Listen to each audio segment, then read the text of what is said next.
Parole de vie du mois de mai 2025. Seigneur, tu sais tout, tu sais bien que je t'aime. Dans l'Évangile selon saint Jean, au chapitre 21, verset 17.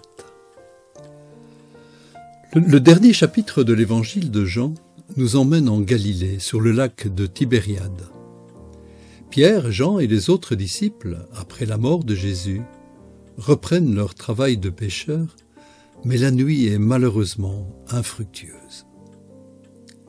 Le ressuscité se manifeste alors pour la troisième fois. Il les incite à jeter à nouveau leurs filets et, cette fois, il ramasse beaucoup de poissons. Puis il les invite à partager la nourriture sur le rivage. Pierre et les autres l'ont reconnu, mais ils n'osent pas lui parler. Jésus prend l'initiative et s'adresse à Pierre avec une question très exigeante. « Simon, fils de Jean, m'aimes-tu plus que ceci ?» Le moment est solennel. Par 3 fois, Jésus renouvelle l'appel de Pierre à prendre soin de ses brebis, dont il est lui-même le pasteur. « Seigneur, tu sais tout, tu sais bien que je t'aime. » Mais Pierre sait qu'il a trahi et cette expérience tragique ne lui permet pas de répondre positivement à la question de Jésus. Il répond avec humilité « Tu sais que je t'aime ?» Tout au long du dialogue, Jésus ne retient pas la trahison contre Pierre. Il ne perd pas son temps à souligner l'erreur commise. Il le rejoint au niveau de ses possibilités. Il l'introduit dans sa douloureuse blessure pour la guérir avec son amitié. La seule chose qu'il demande est de reconstruire la relation dans la confiance réciproque.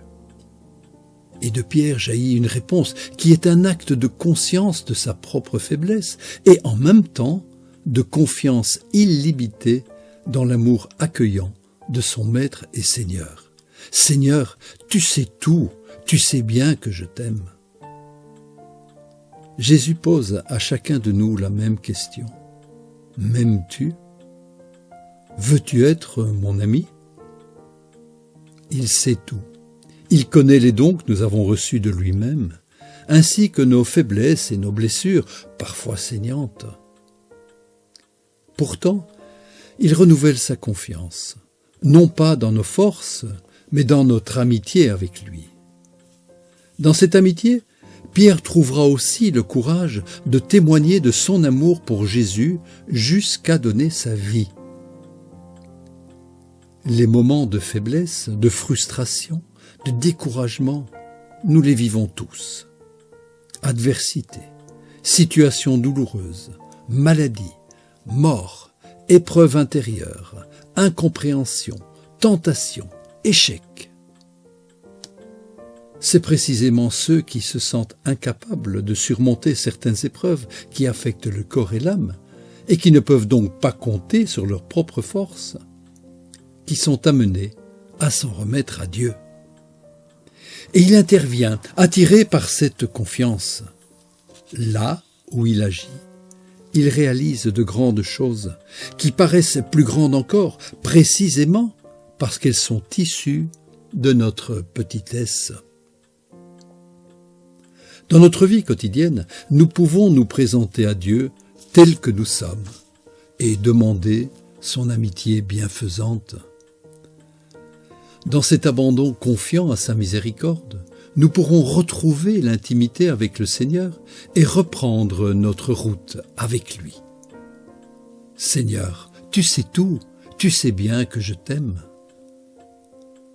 Cette parole de vie peut aussi devenir une prière personnelle, notre réponse à Dieu pour nous confier à lui avec nos peu de force et le remercier pour les signes de son amour. Voici comment Chiara a exprimé son rapport avec Dieu dans une prière.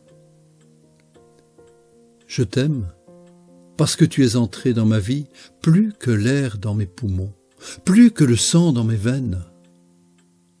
Tu es entré là où personne ne pouvait entrer, quand personne ne pouvait m'aider, quand personne ne pouvait me consoler.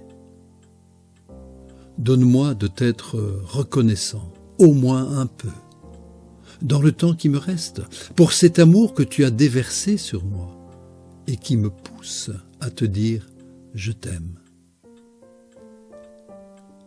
Dans nos relations au sein de la famille, de la société et de l'Église, nous pouvons apprendre le style de Jésus. Aimer tout le monde, aimer en premier. Laver les pieds de nos frères et sœurs, et en particulier les plus petits et les plus fragiles.